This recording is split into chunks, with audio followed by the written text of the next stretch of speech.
Hi, everyone, and welcome to the Teach Middle East podcast. On today's episode, I'm talking sustainability with the principal of the Arbor School Dubai, Brett Girven, and we're going to be examining some of the topics around sustainability. I doubt we will be able to exhaust it and even do it the justice it deserves. I know I certainly can't, but he certainly will be able to give us, from a school leader's perspective, what schools should be doing, what they are doing, and what responsibilities they bear in preparing the next generation as sustainable citizens. Welcome, Brett. Thank you very much, Lisa. Great to be here and lovely to chat. Thank you. Would you mind doing a little introduction of yourself for us, please? Absolutely. Brett Girven. So I'm the principal here at the Arbor School, and I joined a few years back. So we're only 4 years old, and I've been here. Well, this is my third year in the school. Hopefully you can slightly tell now. I'm a New Zealander by birth. I grew up in New Zealand. I grew up on the beaches and in the ocean, and walking the forest, and playing on the sports field, and enjoying everything that New Zealand had to offer, which I guess led me down the path that I went in terms of where I studied. So I studied zoology.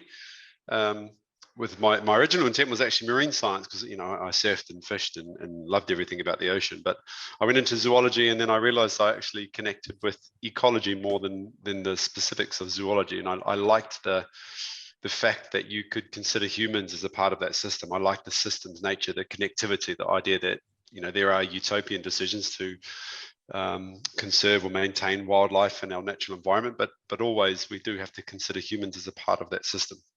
So I studied environmental science, got into teaching, taught in New Zealand, taught in the UK, taught in Saudi Arabia, started getting into the leadership side of education. And then, serendipity reached out, I guess, is when I was here in Dubai at another school in the leadership team, and the chance to take a lead role in a, inverted commas, green school here in Dubai came up, and I jumped at it. And it's just a wonderful chance to have gone full circle and really now put my skill set into play. And so it's been a fabulous 3 years here at Arbor, and things seem to be going well for us in the school. So try and keep that going. I like the fact that you started off doing environmental studies and then ended up as the principal of a green school in a desert. that the irony cannot be lost on you. I know, isn't it strange? And I'm not that fatalistic. Some people say, well, it was meant to be. Maybe it was meant to be, but for me, it's, I guess, you develop a skill set and you continually reach out and you build networks and you're reaching into the unknown. So eventually it came to be, because I guess I put myself in a position for it to be. And so I like to think that I've built that skill set in that pathway, and eventually it existed. So there is an irony in it. I absolutely understand that. A green school in the desert. So that's why I said initially it's an inverted commas.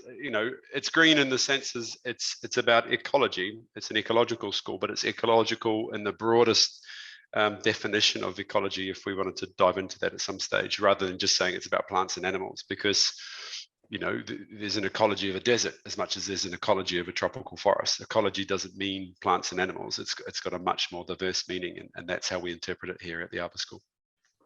So that leads me nicely into tell us a little bit more about the Arbor School. What makes it unique? I remember seeing the domes around and I was like, oh, that's interesting. Tell us a little bit more. It is. Well, it is. It's an exciting school. It's such an exciting school. And I'm sorry, I informally say it's a cool school. It's a really cool school. We have a blast. I certainly have a blast. So the founders, I guess, of our school is a paleoclimatologist, incredibly clever man who, as well as being a family businessman, wanted to bring a school here. And so they had to bring a certain kind of school. And it wasn't just sort of looking for a gap in the market and saying, oh, there's no biodome schools, let's throw a biodome up.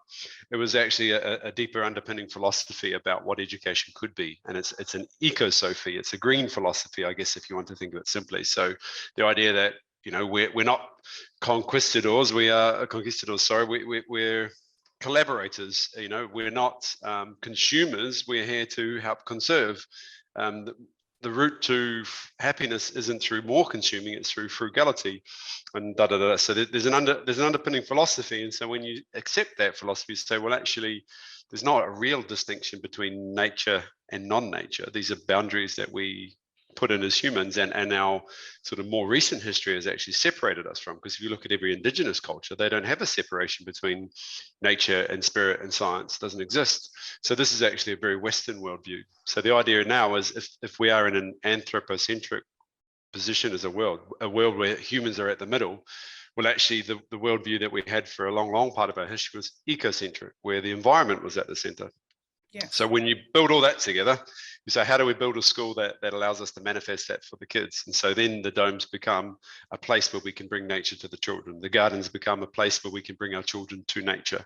And why nature? Again, it's not a zoo. It's not about plants and animals. It's this understanding of connections. So ecology isn't the study of plants and animals. It's the study of connections between plants and animals and a living and non-living environment. And so if we can understand systems, so ecology is actually about connections, and ecoliteracy, which is what we teach, is about systems literacy. If we can understand systems and connections, then hopefully we can think really in more complex ways to start connecting the dots to solve our big challenges. So, we could look at COVID's a terribly good example. We could look at COVID as a medical disaster, which it is, but also there's a transport issue, and there's an equity issue, and then there's a, where did it come from issue, and then there's a cultural issue. So these are all systemic problems that aren't solvable just by solving one little silo, one little bit.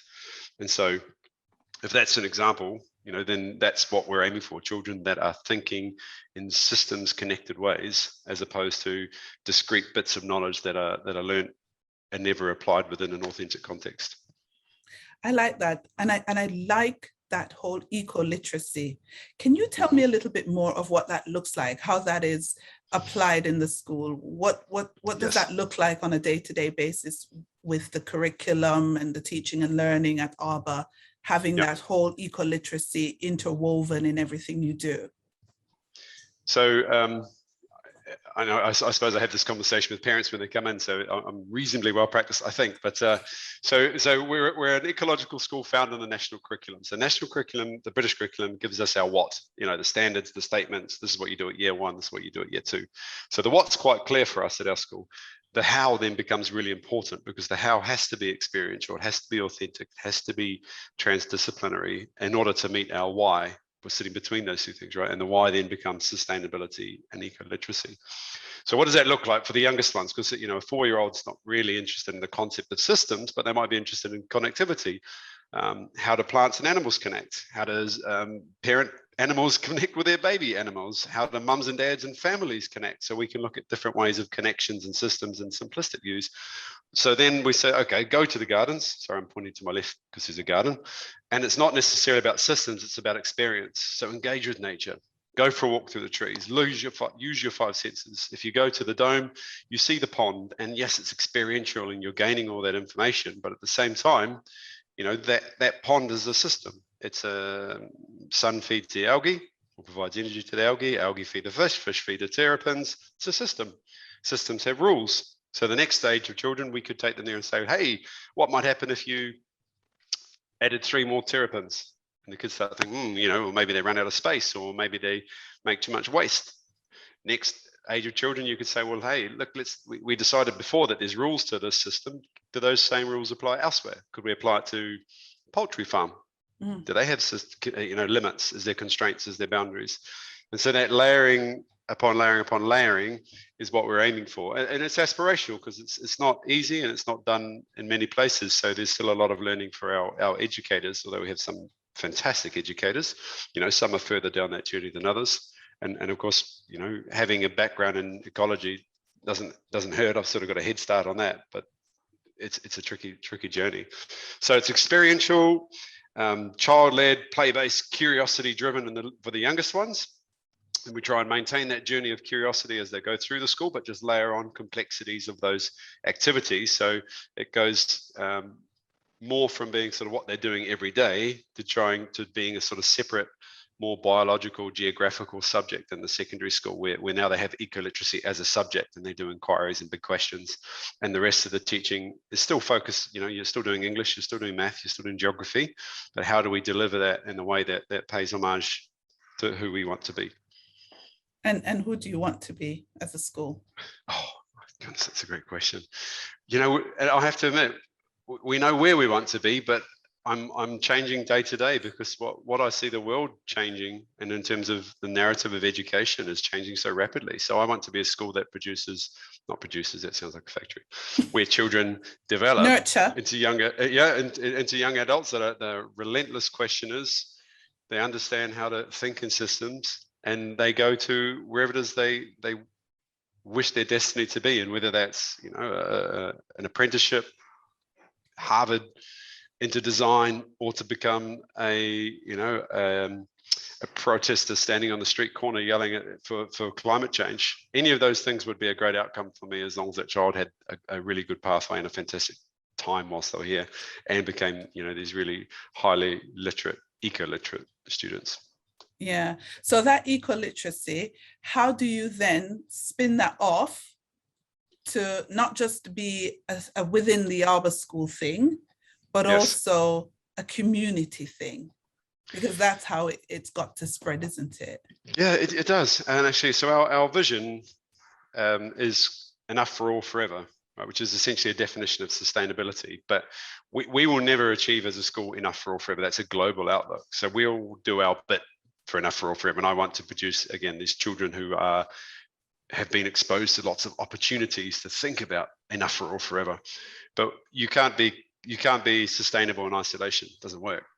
I can't say in these four walls of my school we're sustainable. It's impossible, because we have so many inputs and outputs that you have to actually be sustainable as a community. So I like to use that word. So I say we have to be sustainable as a community. We will not actually achieve our vision if I don't reach out to our community. So most of the research would actually show, whilst we can, I can teach eco-literacy, kids actually change very, very quickly. They become eco-warriors overnight, but most of their intention to act, their actual, whether they actually do take action, their values, that actually comes from home. A lot of it comes from home. So what do we do to try and achieve that? So it's trying to bring families into a meaningful, a real community. So saying, this is your school, come and join us for yoga. We offer family yoga in the morning. So I don't think there's a charge. I think it's free, because it's the idea is this is your community. Come and use it. If you want to recycle, bring your things here to recycle. If we haven't got back onto composting since COVID sort of hit, but we hope to do composting. We have a cafe that mums and dads can come and share. And if we have an abundance of vegetables, we'll put it in there. Or if the chef bakes bread, and she does bake bread, we put it in there for families to share. So the idea is that I want a community that is joined to us, not because I love people tweeting us or putting us on Instagram, but the reality is, put it on Instagram or don't put it on Instagram, I could care less. Come and join us because you want to be part of this community. And yeah. I guess we started as a new school where people joined us somewhat because of who we are, but mostly, or I guess, because of price and proximity. New schools getting off the ground, whereas now our demographic is certainly moving towards people who come because of who we are and less because of where we are.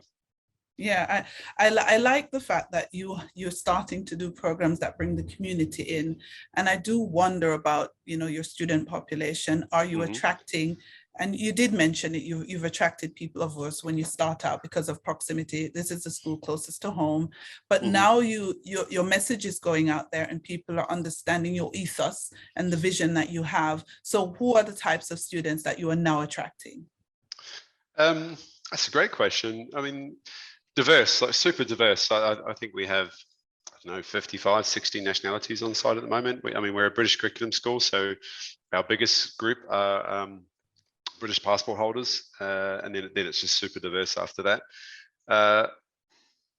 Families, particularly that are joining us in the lower school, are coming because they really love what we're doing in terms of the curiosity approach, the hands-on approach, the holistic approach. And it's not, we want, there's no escaping literacy, numeracy, being really literate, being great communicators, being exposed to the best of science and what's been thought and said and done through history. But at the same time, having a blast and making sure our kids are smiling and happy and safe and well. And so that holistic approach is really attracting families. and no offense to any of my colleagues out there in other schools, but some schools, their approach is really driven and they really want high attainment, and they make no bones about it, and that's where they're headed. And some families join those schools and they think, this is not us. We would like a different approach. It's not that if you come here, you get less English or less maths. It's the what is clear for us. The what in our school is the same as what you're covering in a British curriculum school in Hong Kong or a school in downtown London. It's the how. And so families that like our how come to us. It's hard to, could I describe a family? No, we've got loads of German families and Turkish families and Portuguese families and Indian nationality families and Arab nationality families. They're just good people. Yeah, I just wondered what sort of values they shared, how it is right. when you've got a sustainable school or one that is more ecological in its approach. You wondered if it attracted people with a certain value system. I think it does. I definitely think it does. We are attracting our share of greenies now, and people that that want to join into our vegan menu, and people that ride to school, and people that really love what we're doing in terms of sustainability and want to get involved more and more. So I think, as I say, we're attracting people now because of who we are, not just where we are. Yeah. So that kind of leads me nicely into why you think other schools ought to really start to think about sustainability in a real way, and how they're helping their students to understand the need for us all to become more sustainable citizens of this earth. Yeah. Schools are fabulous places, but they're busy places, as you know, and to say yes to something means to say no to something else. So everyone has a list of priorities. It's just how high it sits. Teachers, children, schools, they love to think about sustainability. It's just how high can we push it up on that priority list? For us, it's super high. My reasoning would be all education is environmental education. Okay, there is no resource that you're using, looking at or talking about that doesn't come from the environment. There is no economy without the environment that we have. True. There is no question that things are limited and scarce. I mean, these are not up for discussion. We know that we can reduce or reverse greenhouse warming. The science is there. What we need is to move from the knowing to the doing. The net gap is real. And if we took climate change, and I know there's been, arguments around it, I think that's sort of lessening now, but this is not a time for, let's just slow down before we get to the edge of the cliff. We are 2 front wheels off the edge of the cliff. It has backed the bus up before this is irreparable. And I mean, climate change is only one thing. Ocean acidification and, lack of fossil fuels and resource use is going crazy. So without getting too dismal about it, there are 101 reasons why this is not even optional to discuss. It is critical. It is fundamental to be discussed. How we do it is really important, because you can put into that equation learned helplessness. If I say now, let's all go and fix climate change because look at this big disaster, it puts the locus of control too far away from what children can actually do.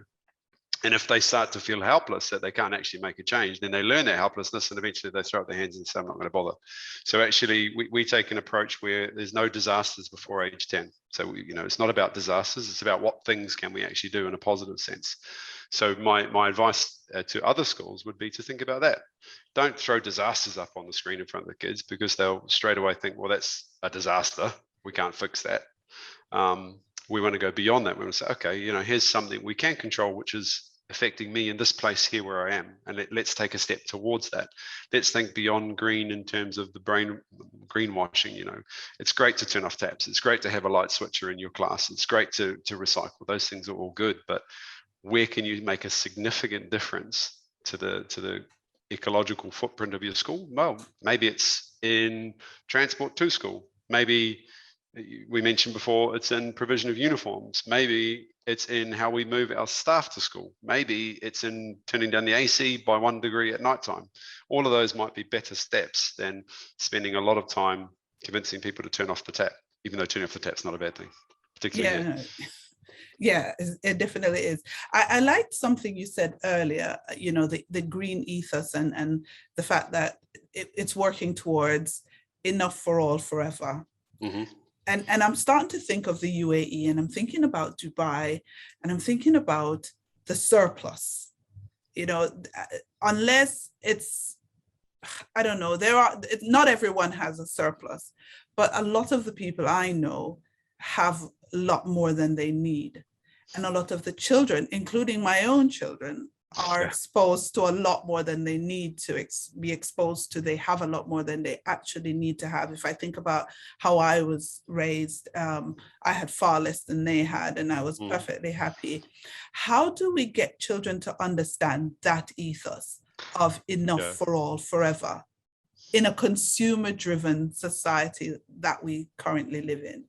Yeah, it's tricky. Like they said, I'm the same with my children. It drives me insane sometimes, and also I think we memories are really crystal clear. We remember how great we were at being sustainable back in our day, because I don't necessarily think that's the truth for me. I can think of some horrible days when I threw trash everywhere and did things that I didn't realize had an impact because I just didn't know it. But how can we do it? I guess the first thing as parents, particularly if you get to this point of sort of eco anxiety, first thing is to give yourself a break, because we all have to live in this world, and simply being in Dubai is more environmentally is worse for the environment than not being in Dubai, because this is a place that's energy expensive. It is consumptive just being here. So hey, look, we've made a choice to be here, and there's a reason for it. So let's live with that decision, give ourselves a break.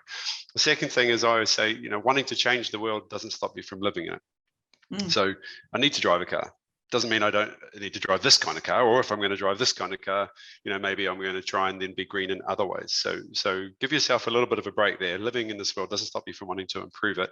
And then just think of small steps. So for our children here in the school, it's about understanding connections. It's then thinking about what we could do for the environment, and then it's actually taking a step, because the number one thing you could do is actually do something, because otherwise we keep educating and we keep putting this knowledge action or knowledge value gap, and it just stays there. So we know that we shouldn't be doing this, and we continue doing it. So what is it that you can do to close that gap on? Just choose one thing, close the gap. I know that, let's take an easy one, we shouldn't be using single-use plastic bags. Get rid of it. I know that my shrink wrap that goes around my sandwiches just goes straight in the bin.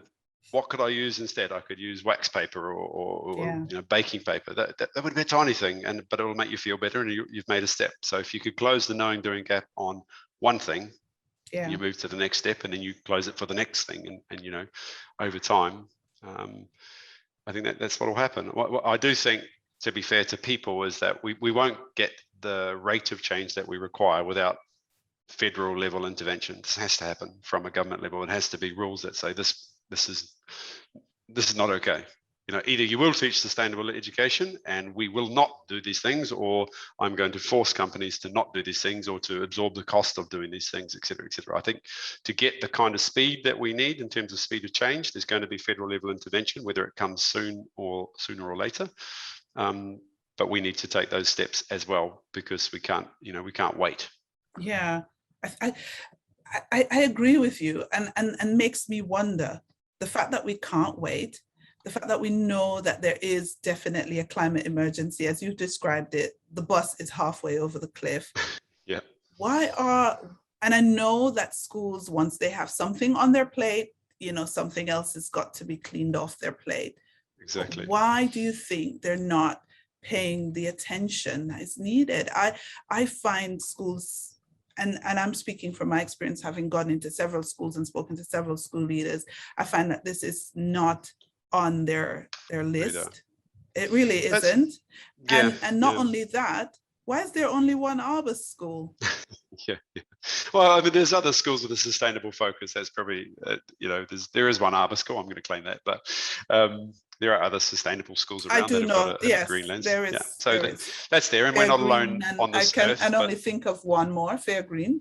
Can't think of another. I guess if we talked about the concept of green, yes. But if you talk about the idea of curious, project-based, the kind of authentic learning that I'm saying will change people's mind more than just the green bit, I'm sure we could find other schools that are doing their bit towards that. So it's remember, this is a sort of a head, heart, and hands transformation. This is not just a dress your room up with some hessian and brown sticks because people care more about the environment. This is a transformative education. This is what I'm talking about. Where are the schools that are doing it in a real way? Okay, I'll say few and far between. So for us, Why we is stepped that? up. Yeah, it's a Why good point. is that? This is an existential crisis that is coming slowly until it's not. I mean, COVID hit, and it hit hard, and it was there in your face, like that bus literally barreling down at you. But I mean, this slow creep of global warming or ocean acidification, or these are slow creepers, and so people don't tend to move until it's late, and that's unfortunate, but it's the reality of where we are. So again, if you have federal level intervention, sure, then we'll get rapid movement. But a truly ecocentric worldview puts participants at the center of it. It doesn't outsource our actions to experts in the government. It says it's local, it's regenerative. It says, you and I are speaking because it's mutually, it creates a mutual benefit to both of us. So our partnerships that we build aren't because I want someone else to shout about us. It's because me being with you is better for both of us. And so a truly ecocentric view takes away all this competition. It puts collaboration at the center and says, let's go forward together. So I think that's the ultimate aim of all this. Along with the side of that, we're going to need some intervention. So where are the schools? I don't know. Everyone just has different priorities. I mean, Dubai is a really unique mix, isn't it? Where private schools have stepped in to fill the role of what a government would do in other countries. And I mean, we know that education is a socio-political tool used by governments everywhere. And so if a government wants to educate in a certain way, they'll say, go forth and do this. Yes. So, I mean, the UK government threw out education for sustainability years back. Now it's slowly coming back. It's features in I think, to get it right, I think it features in the Welsh curriculum. I think it features in the Scottish curriculum, but it doesn't feature in the UK national curriculum. There's no sustainable education in there. Why on earth would that be? So I think that's, there's moves Didn't serve the political argument at the time. But now, we're going to have the climate conference. So, of course, we have to put it back. Sorry, I don't mean to be controversial. But No, I kind of agree. I didn't even think of that in terms of it coming back. But it needs to come back just because it needs to come back. Whether the climate conference happens or not is irrelevant. But it needs to be there just because it's intrinsically a good thing. So who gets to decide what knowledge is the good stuff has been a socio-political tool for a long time, right? And so that argument continues forever. So do we teach... I don't know, do we teach maths? Of course we teach maths. Numeracy is really, really important. To what level is numeracy important before it becomes a specialist, esoteric skill? I don't know. And that's probably beyond my remit. But I know, and to me and to us, ecoliteracy, sustainability, and this ecocentric worldview is such a funky, cool, purposeful North Star that I adore it. I'm changed. I've drunk the Kool-Aid. It's hard to go back. Drives my wife crazy, and I think families that join us do the same. So yeah, you know what it is though, when you think of sustainability and you think of eco living, you almost think of hippie lifestyle, when it really isn't. It's really all our responsibility. Absolutely, yeah. And I always think, well, how if I sent my child to an eco school, so to speak, am I going to be termed as one of those kind of out there kind of parent who wants my child to run around barefoot and play with trees all day? But don't you? What's wrong with that? Exactly. Where's the downside? If you did that and learned English and learned the language and had a blast and were good at maths? Like, where's the downside? I know. So, what's the opposite? Think of that. Okay, sitting in a let's tie say you didn't want to. Right. As I said, burning electricity. Right. So the opposite is unthinkable. So okay. So why are we still subscribing to the opposite? Again, I don't want to get into this false dichotomy of knowledge versus skills versus competencies and da da da da. We know there's pedagogy is the science and art. So we're sort of saying the what and the science is quite clear. Let's just think about the how. So there's an art to that. So I'm the same again as you, Leisa, because I want my children to be involved in all sorts of sports and arts and da da da da, and be great communicators and all these things. But at the same time, I see what the children do here, and I think that's just fabulous. Let's have more of it. Yeah, definitely. So if you were to give a message to fellow school leaders who are listening to the Teach Middle East podcast, and you wanted them to do just one thing in their school to become more ecological, to really help the school to move in that direction, what would that one thing be? Sustainable or ecological? I'm sorry to be sustainable. Sorry. Sustainable. Yeah, let's go with sustainable, because ecological is slightly different. Yeah. Sustainable, I guess, sorry. would be an audit. I think you would start with an audit. You said, okay, what are we going to do? Let's do an audit. So you would audit, and there's lots of different templates you could use and access, just Googling. Where are we the most or the least sustainable? Is it use of resources? Is it the movement of people? Is it our electrical bills? There's lots of data that you can access, and we do lots of self-evaluation in terms of teaching, learning, safety, all those things. If you just added another standard to the self-evaluation, teachers, school leaders will be strangling me now when they say put more into our self-evaluation form. But if you had something there about sustainability, what do you know about your school in terms of whether you're serving the purpose of sustainability? That would be a first step. And so, the other thing too is kids love it. Kids adore it. Ask them to go and find where the most electricity is being used and give them some data and give them an authentic data. Hand them the DEWA bill. This data is at the school's fingertips. AC temperatures, average temperature of classes. How often are the children going outside?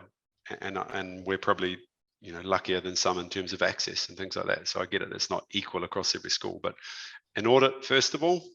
And then secondly would be, I guess, if you wanted to try and think about how do you make your classes more connected to nature, would be think about that on beyond Hessian and twigs and sticks. So do you have an understory in your class that is designed for children to fiddle with loose parts? Do you have a canopy level where you can sort of see the best qualities of work? Is there unimpeded access to light and the outdoors? Do you have things all over your windows that obscure the outdoors?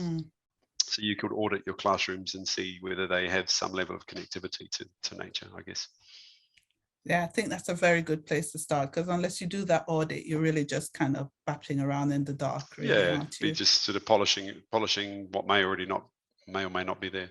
Yeah, brilliant. We're kind of winding down, so I'm gonna pretend I'm some kind of education genie. Mm-hmm. I'm not, but if I were, what would you say would be your greatest wish for education moving forward? Please don't say pandemic. I really don't want to hear that word anymore. But moving forward in education, what would be your greatest wish? Did most genies give 3 wishes? I only get 1. Goodness gracious. Okay, I'm not going to be mean. Have 2 wishes, Brett. You can 2 have wishes. I have to figure those out now. I would like schools to have a head, hands, and heart approach to transforming the children that we have. It takes away the false dichotomies of exams versus learning versus knowing versus skills. Take all of those away, because we as educators, I think, are all here to try and transform the children into the best version of what we want them to be. So if we take away those false dichotomies, then we take away the competition, then we're okay. Yeah. So number 1.